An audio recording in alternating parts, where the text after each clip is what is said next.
Hello દોસ્તો, first of all એસબીઆઈના staff કર્મચારી આપ સૌનો ખૂબ ખૂબ આભાર. મને મારા પૈસા આપવા બદલ. મારો ઈએમઆઈ જે ડિડક્ટ થયો હતો એ મને 9 તારીખે પાછા મળી ગયા. રાત્રિના 9 વાગ્યા સુધી એમ્પ્લોય બધા બેઠા હતા, એમને પ્રોસેસ કરી અને અંતે મારા પૈસા મને પાછા મળ્યા. તો આપ સર્વેનો ખૂબ ખૂબ દિલથી આભાર. બસ એક રિક્વેસ્ટ છે, જ્યારે કસ્ટમર તમારી બ્રાન્ચમાં કમ્પ્લેન કરે ને, તમને તમારા મેલ આઈડી ઉપર મેલ આપે ને, ત્યારે જ એની પ્રોબ્લેમ સોલ્વ કરી દો. કારણ કે કસ્ટમરને ખબર નથી હોતી સીપી ગ્રામ શું છે, આરબીઆઈમાં કમ્પ્લેન કેવી રીતે કરવી, બધી પ્રોસેસ બહુ લાંબી છે. એટલે કસ્ટમર આમાં હેરાન થાય અને તમે સ્ટાફ પણ હેરાન થવે છે. તો નેક્સ્ટ ટાઈમ આવું કોઈની પણ સાથે થાય ને તો તમે બ્રાન્ચ લેવલે જ પતાવી દો, એવી એક રિક્વેસ્ટ, દિલથી રિક્વેસ્ટ છે, પ્લીઝ. હવે આ બધી ઘટનાની જે શરૂઆત થઈ બજાજ ફાઇનાન્સ, એનાથી હું કરીશ. બજાજ આમાં ઇક્વલ રિસ્પોન્સિબલ છે. આ જે ઘટના બની ને એમાં હું 5 નવેમ્બરે બજાજ ફાઇનાન્સની ઓફિસે ગયો કે મારે બેંકમાંથી, તમારી બજાજમાંથી લોન એસબીઆઈમાં ટ્રાન્સફર કરવી છે, શું પ્રોસિજર છે. તો મને કે મેલ આઈડી છે. પહેલાં તો કેવું છે, 2 કલાક હું બેઠો, કોઈ હતું નહીં ત્યાં. એક છોકરો હતો જે બધું ખાલી બ્રાન્ચનું ધ્યાન રાખતો હતો. બ્રાન્ચ ખોલી પણ કોઈ એક સિંગલ પર્સન અંદર નહીં. બધા કે સેલ્સવાળા છે, સેલ્સવાળા બધા જ બહાર ગયા છે. કે મેં કીધું ક્યારે આવ્યો, શું ટાઈમિંગ હતા, કે એમનો કોઈ ટાઈમિંગ ન હોય. ચલો ઠીક છે, બેસીએ. 2 કલાક સુધી મોબાઈલમાં આમ ત્યાં બધું જો કર્યું, ચેક કર્યું, આ તે બધું. અંતે એક માણસ આવ્યો, એટલે મેં એને વાત કરી. મેં કીધું આનું શું પ્રોસિજર છે, કીધું આ કરવી તો એને મને નોટિસ બોર્ડ દેખાડ્યું. મને કે આમાં મેલ કરી દો, આ મેલ આઈડી ઉપર આ ફોટો જુઓ. 21 દિવસમાં તમને સામો મેલ આવશે અને એમાં ફોરક્લોઝર લેટર આવી જશે. એ લેટર તમારે એસબીઆઈને આપવાનું અને એસબીઆઈ એમાં જે અમાઉન્ટ લખેલી એ ચેક કોના નામે કાઢવાની, બધી ડિટેલ હશે, ચેક કાઢીને તમને આપી દેશે. મેં કીધું આ સરસ પ્રોસેસ છે, કીધું. પણ 21 દિવસ, મેં કીધું યાર 2-3 દિવસમાં થાય એવું કંઈ કરો, તાકે એવું કંઈ ન થાય. કંપનીની પોલિસી જ છે 21 દિવસની. એટલે 21 દિવસના રૂપમાં એક્સ્ટ્રા વ્યાજ લેવાના. પણ ઠીક છે, આપણે પૈસા વાપરે તો વ્યાજ દેવામાં કંઈ વાંધો છે નહીં. ઠીક છે મેં કીધું. એટલે એ બધું મેલ ને બધું મેં 6 તારીખે કરી દીધું, કમ્પ્લીટ કરીને. જે પ્રોસિજર હતી બધી ફોલો કરીને મેં ફોટો બી રાખેલો એનો. 27 તારીખે 21 દિવસ પૂરા થયા. ઇન બિટવીન અમારે એસબીઆઈનું ચેક ને બધું નીકળી ગયેલું, પણ પછી એ લોકોએ મારી પ્રોબ્લેમ સોલ્વ કરી આપી. પણ 27 તારીખે 21 દિવસ થયા એટલે હું પાછો બ્રાન્ચે ગયો. મેં કીધું લેટર લાવો. મને કે હવે અમારું એ મેલ આઈડી બદલાઈ ગયું છે, એની જગ્યાએ આ મેલ આઈડી થઈ ગયું છે, તમને એમાંથી મેલ લેટર નહીં મળે, તમે આમાં મેલ કરો પછી તમને લેટર મળશે. કીધું આ શું છે, કીધું. હવે આ 21 દિવસ થઈ ગયા, ફરી તમારે 21 દિવસની રાહ જોવાની? તો કે હા. કીધું કંઈક આ તમે શું કરવા શું માગો છો, કીધું. મેલ આઈડી ફેરવી નાખો, ત્યાં મેલ આઈડી લગાડ્યું, એ કોની જવાબદારી? એટલે મેં કીધું મેનેજર કોણ છે? તો મને આ ભાઈ કે હું જ મેનેજર છું. કે મેં કીધું ઠીક છે, કીધું કોઈની ઇન્ફોર્મેશન જોઈતી હોય તો એ કોણ આપે? મારે કીધું એને ફરિયાદ કરવી છે એની વિરુદ્ધ, કે મને ખોટી ઇન્ફોર્મેશન આપવામાં તમારી બ્રાન્ચ દ્વારા આવી છે. કારણ કે અહીંયા ખાલી સેલ છે, બાકી કોઈ જ મેનેજર નહીં, કશું નહીં. તમારી હેલ્પ કરવા માટે અહીં કોઈ નથી. આ જો આજે એમનો મતલબ હેડ હતો, એની જોડે મેં વાત કરી.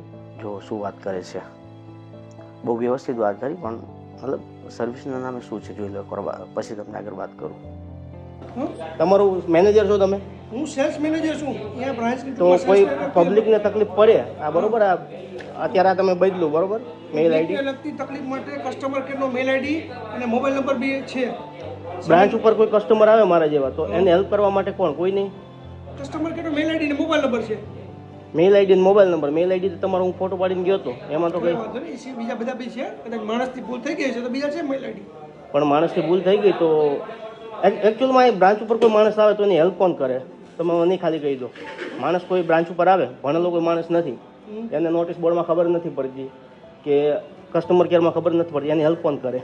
કંપનીની ડિજિટલ પ્રોસેસ છે, એમાં અમે શું કરી શકીએ? કંપનીની જ પ્રોસેસ છે આવી, કંપનીની ડિજિટલ પ્રોસેસ. ખાલી સેલ્સ કરવાનું. સુરેન્દ્રનગર બ્રાન્ચ પૂરતું સેલ્સ પૂરતું કામકાજ છે. સેલ્સ કરવાનું. કોઈ કસ્ટમર આવે કે મારે પ્રી ક્લોઝર કરવું, મારો કંઈ પણ પ્રોબ્લેમ હોય ને લોન રિલેટેડ, તો એના માટે કોણ હેલ્પ કરે? ઓનલાઈન ફંક્શન બધા કંપની આપેલા છે.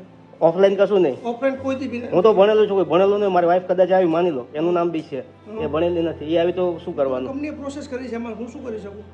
કોઈ વાંધો ઓનલાઈન જશે હે? ના ના કોઈ વાંધો જ ના દાદા, હું તમને બેફિકર તમારી જેટલી હેલ્પ મારાથી થશે એટલું હું કરવા હું માટે તમારા વિરુદ્ધ ને હું બજાજ વિરુદ્ધ જ ના, ના, નાખી છે તમે અમને નાખી છે બોલ્યા કે મારે તમારા વિરુદ્ધ ફરિયાદ કરવી છે. હું તમને પર્ટિક્યુલર હું અહીંયા બ્રાન્ચ માટે મારા વિરુદ્ધ કરું. હું બ્રાન્ચ મેનેજર કહું છું, તમે મેહુલભાઈ છો, મેહુલભાઈ વિરુદ્ધ નહીં, હું બ્રાન્ચ મેનેજર વિરુદ્ધ ફરિયાદ કરવાનો. બ્રાન્ચ મેનેજર કોણ છે મને ખબર બી નથી. કોઈ વાંધો નહીં. બરાબર છે. હું સેલ્સ માટે અહીંયા છું. ઓલરેડી મને સેલ્સ વર્ક માટે અહીંયા રાખ્યો છે જો એક ઓલરેડી, અને મારાથી જેટલી બનતી હોય એટલી પ્રોસેસ હું સર્વિસ કરી આપું છું. સરસ, એ તમારો એના માટે તમારો ખૂબ ખૂબ આભાર. હમ. 6 તારીખે મેં મેલ કર્યો હતો, 27 તારીખે મને કોઈ રિપ્લાય આવ્યો નહીં, પાછો આવ્યો, ફરીથી મેલ કરવાનો, મારે 42 દિવસનો ટોટલ લોસ ગયો છે. હવે માની લો કે આ મને 20 તારીખે મને ચેક મળશે SBI વાળા, હમ. એ મારે કોને આપવાનો? એના માટે આખી ડિટેલ મેન્શન કરેલી છે. કશું એ મને નથી વાંચતા આવડતું. ચલો, કોને આપવાનો? મારે અહીં તમને બ્રાન્ચે જ આપવાનો ને? તમે લોન કે ક્લોઝર માટે એપ્લાય કરી છે? હા, લોન ક્લોઝર માટે એપ્લિકેશન મેલ કરશો એટલે બેંકમાં લેટર આવે પછી તમારો બેંક ચેક 20 તારીખે આવવાનો છે. કોઈ વાંધો નહીં. લેટર આવે ત્યારે પછી જ બેંક તમારો ચેક પ્રિન્ટ કરશે ને. હમ. બસ, તો એમાં લેટરમાં બધું મેન્શન હશે, કેવી રીતે ચેક જમા કરવાનો, શું નામથી ફેવરિંગ કાઢવાનું અને શું ડિટેલ આપવાની એમાં. ઓકે મેહુલભાઈ, કોઈ વાંધો નહીં, એ આપણે કરી લઈશું. તમે માહિતી નહીં આપો? મેં તમને માહિતી આપી દીધી ઓલરેડી. મેં તમને માહિતી મારે ક્લોઝર ચેક આવે પછી શું કરવાની? લેટરમાં આવે જ માહિતી, બાકી તમે નહીં આપો? મેં ઓલરેડી આપેલી જ છે ને. તમને હજી કેવા પેમેન્ટ બંધાયેલો છું? હું તમને ના પડું છું માહિતી હા તો હા તો મને કોને મારે શું 20 તારીખે મારે શું પ્રોસેસ કરવાની મને કીધું? એટલે લેટર આવીને ચેક ડિપોઝિટ ICICI બેંકમાં જમા કરવાનો તમારે. ICICI નીચે છે એમાં? ICICI બેંકમાં કઈ બેંક, કઈ જગ્યાએ નીચે છે? સુરેન્દ્રનગરમાં ઓલ ઓવર ઇન્ડિયામાં કોઈ બી બ્રાન્ચે તમે ચેક જમા કરી શકો. કરી શકાય. ઓકે, બજાજમાં નહીં કરવાનો? બજાજમાં તમારે ઓનલી સેન્ટ્રલ ડિપાર્ટમેન્ટ અમદાવાદ એક જ જગ્યા છે, જે કેસ બારી હોય ત્યાં જમા કરો તો બજાજ અમદાવાદ એક જ જગ્યા કરી શકશો. ઓકે, બાકી બીજી કોઈ જગ્યાએ સર્વિસ બીજી કોઈ સુવિધા જગ્યાએ નહીં? નથી. ઓકે, કોઈ વાંધો નહીં. Thank you Mehulbhai. Hello, thank જો આની વાત પરથી તમને શું લાગે છે? આ લોકો ખાલી અને ખાલી વેચાણ કેન્દ્રો ખોલી નાખ્યા છે. સર્વિસના નામે ઝીરો, જે અત્યારે ઓલાનું ચાલે છે ને, સ્કૂટરો વેચી દીધા ફટાફટ બધાને. દરેક જિલ્લામાં 500, 700, 1000 સ્કૂટરો શોરૂમની બહાર પડ્યા છે. શોરૂમવાળા તારા મારીને જતા રહ્યા. એવી જ રીતે આ લોકો પણ, તમે વિચારો, ખાલી વેચાણ કેન્દ્રો ખોલી નાખ્યા. આ સુરેન્દ્રનગર છે, મહાનગરપાલિકા આ વર્ષે જાહેર થઈ ગયું, જિલ્લો છે, ખાસ એવી વસ્તી છે, હવે ત્યાં વેચાણ કેન્દ્રો ખાલી ખોલ્યા છે. સર્વિસ માટે કોઈ એક સિંગલ પર્સન અવેલેબલ નથી આ લોકો પાસે. સર્વિસ માટે ક્યાં જવાનું? તો કે રાજકોટ જવાનું કે અમદાવાદ જવાનું, કે બાકી અહીંયા તમને કોઈ સર્વિસ નહીં મળે. કંપનીની બધી પોલિસી જ ઓનલાઈનની છે. સુરેન્દ્રનગર એજ્યુકેશનમાં પણ ઘણું બેકવર્ડ છે. અહીંયા બધા લોકો ભણેલા નથી, કારણ કે સ્કૂલો નથી. એ બધો પ્રોબ્લેમ અલગ છે, પણ કોઈ પૂછવા જાય બ્રાન્ચ ઉપર તો એના માટે કોઈ માણસ જ નાખે. બધી પ્રોસેસ ઓનલાઈન. ઓનલાઈનના નામે તે મેલ આઈડી આ લોકો ખોટા નાખ્યા. વિચારો તમે, આ લોકો તો ભણેલા હોય ને તો મેલ આઈડી સાચું નાખવું જોઈએ ને, ઓનલાઈન હોય તો પણ. એટલે એના માટે મેં કીધું ફરિયાદ કરવી છે, કારણ કે એ 21 દિવસ એ અને 27 પછી હું બીજો મેલ કરેલો, બીજા 21, 42 દિવસનું લોસ છે. મેં કીધું મારે કરવાનું શું?